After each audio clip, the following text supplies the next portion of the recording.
Chapter 7. Tuesday, Dad picks me and Evelyn up from school, and we head to Danville to post flyers.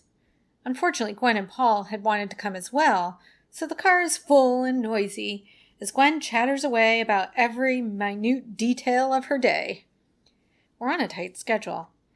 Evelyn and Gwen have softball practice, and Paul has baseball, and I'm grateful when Dad suggests that we should work on our homework in the car.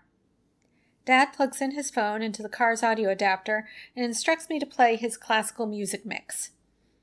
Gwen finally quiets down as the car fills with the soothing strains of some centuries-old orchestral piece. The drive flies by, each of us focused on the evening's homework, and I've still got tons more to do when we pull up in front of the Mayberry Cafe. We meet Chelsea and Emma inside and decide to break into groups to distribute flyers.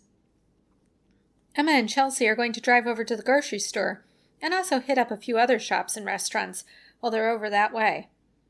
Evelyn, Gwen, and I are going to try the shops on the north side of the street, and Dad and Paul are going to take care of the south side of the street.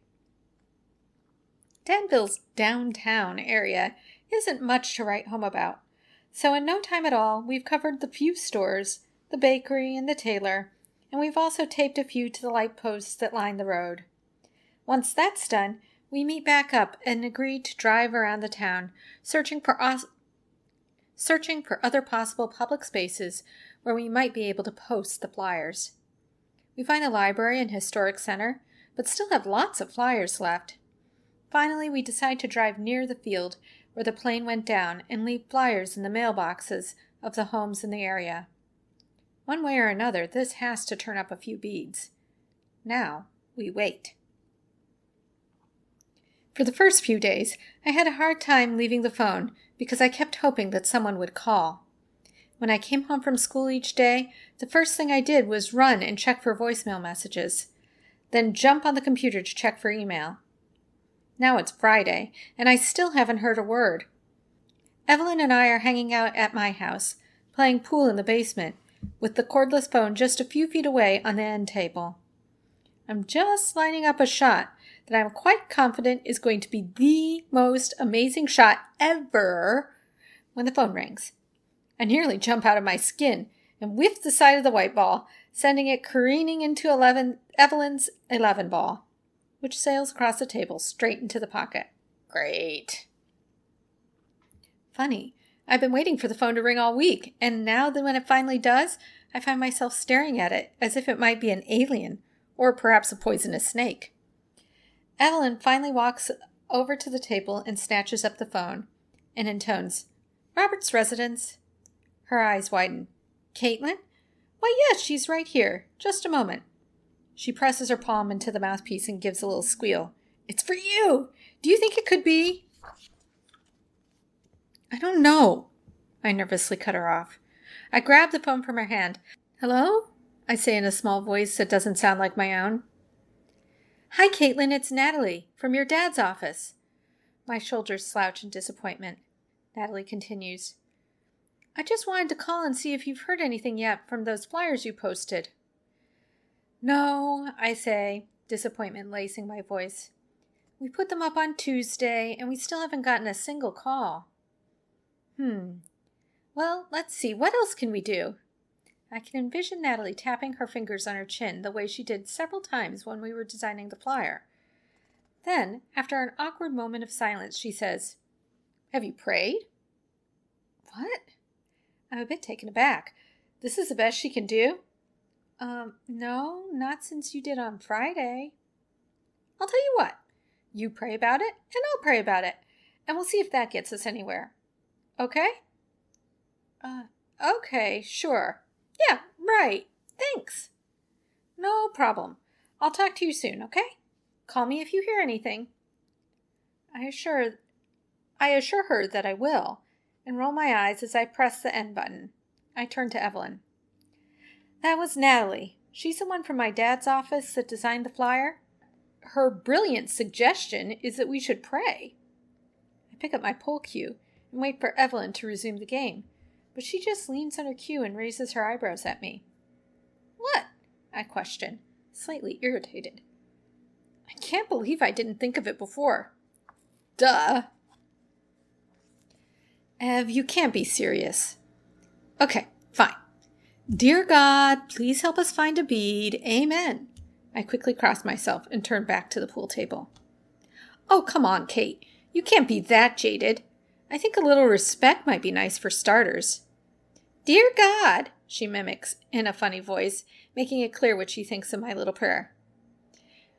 We are looking for rosary beads, so perhaps a Hail Mary might be in order? Sure. This time I start with the sign of the cross, exaggerating the gestures and saying the word slowly. Then I steeple my hands, look heavenward, and pray the Hail Mary. And this time something does happen. My dream comes rushing back to me, and I can vividly see Grandma and the other woman praying the rosary. I take a step backwards. I feel my legs hit a chair and sag against its thick, upholstered arm. My hand reaches up to feel the bead hanging from around my neck. What? What is it? Evelyn asked anxiously. I had this dream. Grandma and a woman were praying the rosary. I proceed to tell her about it. The field, the vines trying to hold me down, the pond that turned to beads, and Grandma, and the woman, and the prayer. And then Grandma said, "It will come, Kate. It will come." I breathed raggedly, finishing the story. I don't know why I hadn't told Evelyn before. I guess it just felt too personal and weird. And like a silly dream that in the bright light of day probably didn't really mean anything. Kate, you are so dense sometimes. Do you realize who the woman was? I look at Evelyn scathingly. Yes, Evelyn, I do. It was Mary. But to be honest, I hadn't really admitted that to myself until just now. Evelyn gives a shrill shriek and grabs my arms, hauling me off the arm of the chair. Kate, you had a vision. You had a vision of the Blessed Mother. She said these last words slowly and shakes me as she does. F, come on. Don't blow this out of proportion. It was a dream. A dream and a vision are two different things. I was asleep. Okay, whatever. You saw Mary. She appeared to you in a dream. I mean, seriously. It has to mean something. The plants entangling around your feet. Maybe that's like everything that's trying to hold you back from doing this. And the beads and them praying the rosary. I don't know. Maybe the beads in the ocean are a symbol of every rosary that's ever been prayed. Or something. And Grandma and the Blessed Mother. And they were showing you what to do. They were telling you to pray the rosary. Leave it to Evelyn, who consistently gets an A+ in English class, to overinterpret my dream. Ev, it was just a dream. It was probably my subconscious thinking through everything that's been going on. I mean, I've been thinking about rosaries and Grandma an awful lot lately, and Mary comes right along with the rosary, doesn't she? It didn't mean anything. But it did make me want to keep looking when I was just about ready to give up. Now Evelyn grabs my hand and pulls me toward the stairs. Where's your rosary? She asks. Geesh, I don't know. I put it somewhere after First Communion. That was a long time ago. You haven't prayed a rosary since First Communion? In the 2nd grade? You've got to be kidding me. Evelyn, as you may have guessed, does not share my reservations about religion. I mean, she's no saint, but she's pretty much into the Catholic stuff. So she drags me upstairs and heads into the kitchen, where we dropped our bags when we got home. She rummages through her backpack and after a few moments pulls out her rosary with a flourish. Then she heads up to my room and starts opening my drawers, searching but failing to find my long-neglected rosary. Then a memory hits. I go to the closet and pull my keepsake box down off the top shelf. Opening the lid, I see a small green silk pouch nestled in the midst of cards, buttons, and dried flowers. I hold it up for Evelyn to see, feeling a bit smug. I unsnap the bag and pull out the rosary, looking at the crucifix and the beads wonderingly. Grandma gave this to me for my First Communion. Have I ever actually prayed with these beads? I don't think so. Well, I guess there's a first for everything. Still skeptical, I sit down on the floor, legs crossed with my back resting against the bed. Evelyn looks around the room as if something's missing. Then she leaves the room, coming back with the candle from the bathroom and a book of matches. I can't help but roll my eyes. She pretends not to see me, though I'm quite certain she did. Evelyn sets the candle on the bedside table and kneels at the side of the bed with her rosary beads in hand. She looks over at me, sitting there on the floor, and clears her throat. Reluctantly, I rise up onto my knees and turn around, kneeling beside her. Evelyn leads and I follow along, fumbling through several of the prayers. 15 minutes later, we're done, but both of us continue to kneel in silence. I feel calm and peaceful, no longer worrying about when someone's going to call, or whether anyone's going to call at all. I savor that feeling for a few minutes before sitting back down on the floor. Evelyn follows me, and we sit companionably, leaning against the bed. I finally break the silence. Wow, that was pretty impressive. What? Evelyn asks in surprise. You! You know the whole rosary, like even the mysteries and stuff. Evelyn seems a little uncomfortable. Yeah, well, she shrugs. My family prays the rosary together every Sunday, so I've heard it a bazillion times. Seriously? I glance at her, as if she would lie about such a thing. Huh. That's cool, I guess. I wonder how different my family might be now if we prayed a rosary every Sunday. Evelyn thinks for a moment too then. Yeah, I used to hate it, but now, since I've gotten older, I kind of like it. Especially after Grandma died. It helped me deal with losing her, you know. She shrugs her shoulders and continues. We all share our prayer intentions before, and it just feels good to have everyone praying together like that. We continue to sit silently until we're jarred by the ring of the phone. Both of us jump to our feet. This time, I don't hesitate. The caller ID reads Danville, IN. My heart feels like it's going to jump right out of my chest as I push the button on the cordless handset and press the phone to my ear. Hello? I try and look down at the phone as it rests against my chin, as if I'd be able to see the caller. Hello, is Caitlin there?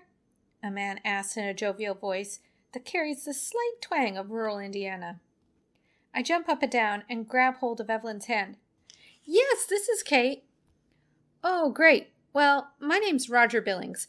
I own the field where the plane crash occurred. I was in the grocery store earlier today and saw your flyer. Found one on my mailbox, too, actually, but I seem to have misplaced that one. Anyway, I believe I found a few of the beads you're looking for. Silver with 3 letters engraved on them? Yes, that's right. Yeah, I found them all right, in odd places around the field. I don't know how the investigators missed them, but they did. I figured they'd have no good use for 'em, so I gave 'em to my granddaughter.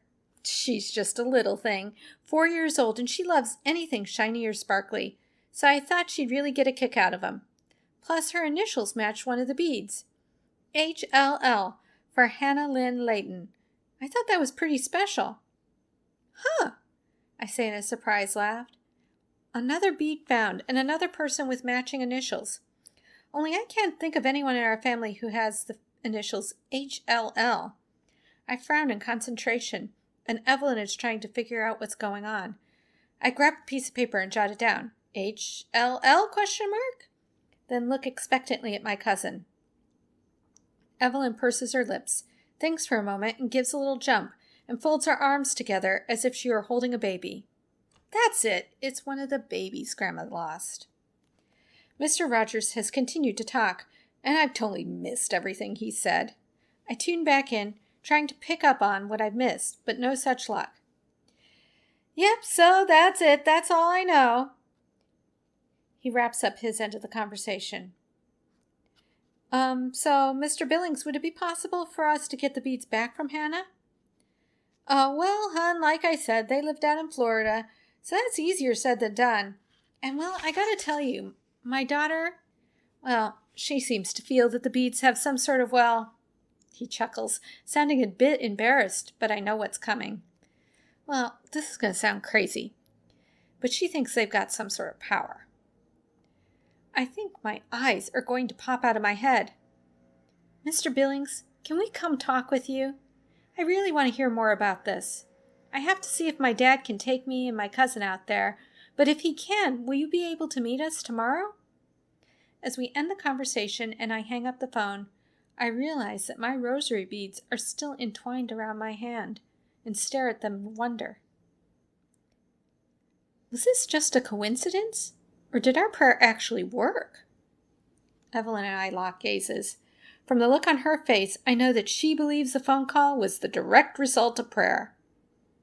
Could she be right?